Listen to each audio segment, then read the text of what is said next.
दोस्तों, इस बार के इलेक्शंस की बात करने लगा हूँ और इस बार के इलेक्शंस आप सभी को पता होगा कि बहुत इंटरेस्टिंग हो रही हैं। और जब इलेक्शंस की बात कर रहा हूँ तो तीन पार्टियाँ मुख्य रूप से हमारे सामने आ रही हैं, कांग्रेस, बीजेपी और आम आदमी पार्टी। खैर, कांग्रेस तो कहीं दौर में है ही नहीं और शुरुआत करते हैं बीजेपी की तरफ से।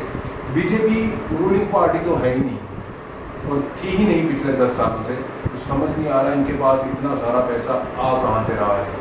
समझ नहीं आ रहा वो लोग जो फेसबुक पे बैठे हैं और हर दिन कुछ ना कुछ नई कहावत डाल देते हैं, रोटी के साथ खाया अचार, अब की बार मोदी सरकार, अगर खाना खा लिया तो आगे डकार, अब की बार मोदी सरकार। समझ नहीं आ रहा। आप किसी भी फोटो को लाइक कर दो, अगर आप क्रिकेट देखते हैं ना तो कहीं भी विराट कोहली की पिक्चर लाइक कर दीजिए, उसके नीचे आपको हज़ारों ऐसे कमेंट मिल जाएंगे जिसके नीचे लिखा होगा add me add me add me, Modi सरकार, दिस दैट फलाना ढिमकाना। मुझे समझ से बाहर है। ये सब लोग वो हैं जो इसके कॉल सेंटर बनाए हुए हैं इस बंदे के, बीजेपी वालों के, और जो ऐसे फ्री में बैठे हैं, लेकिन उन्हें पैसे जरूर मिल रहे हैं। लेकिन ये लोग ऐसे फेसबुक पे ऑनलाइन मीडिया के थ्रू सपोर्ट कर रहे हैं मोदी को, लेकिन उनके पल्ले कुछ भी नहीं है।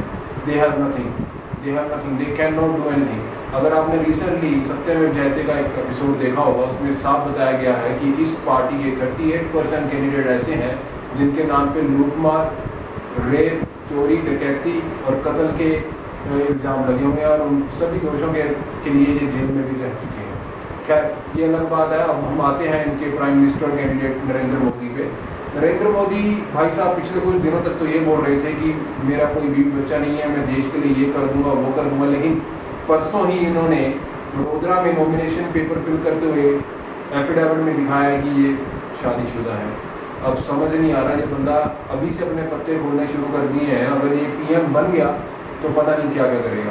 खैर, अब मान लेते हैं थोड़ी देर के लिए कि नरेंद्र मोदी ठीक इंसान है, अच्छा इंसान है, he will do something good for the country. लेकिन आंकड़ों का क्या, 38% लोग ऐसे हैं इसकी पार्टी में जो करप्ट है, बेईमान है, जो बिल्कुल भी इस देश के संचालन को सही तरह से नहीं चलने देंगे, कुछ ना कुछ गड़बड़ियाँ जरूर करते रहेंगे। और एक तो इंसान तो ऐसे हैं जिन्होंने रेप किया और उस बच्ची के पेरेंट्स पुलिस में जा रहे हैं, रिपोर्ट दर्ज करा रहे हैं, लेकिन उनको सबक सिखाने के लिए ये भ्रष्ट लोग फिर से रेप कर रहे हैं, बार बार उसी बच्ची का। तो ये सब समझ से नहीं आ रहा है। ऐसे लोगों को हम लोग वोट कैसे कर सकते हैं? दोस्तों, आप लोगों को खुद डिसाइड करना है क्या करना है क्या नहीं करना। लेकिन हाँ, अभी moving to the next point, I definitely talk about Aam Aadmi party.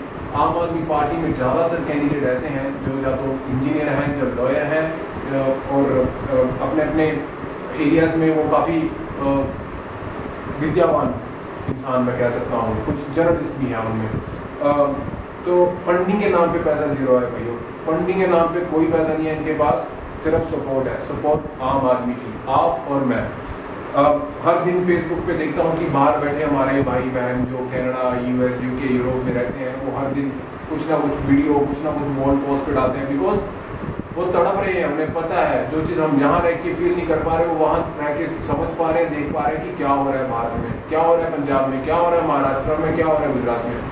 तो भाइयों बहनों, वो लोग तड़प रहे हैं, हम सब तड़प रहे हैं, हम 10 सालों से तड़पे हैं। अगले आने वाले 5 सालों के लिए अपने घर बार इन लोगों के हाथ में बेचने का राइट मत दो, अपने आप को बेचने का राइट इन लोगों को 5 साल के लिए मत दो। दिमाग से काम लो, सोच से काम लो, vote for right candidate, vote for right country, vote for right democracy.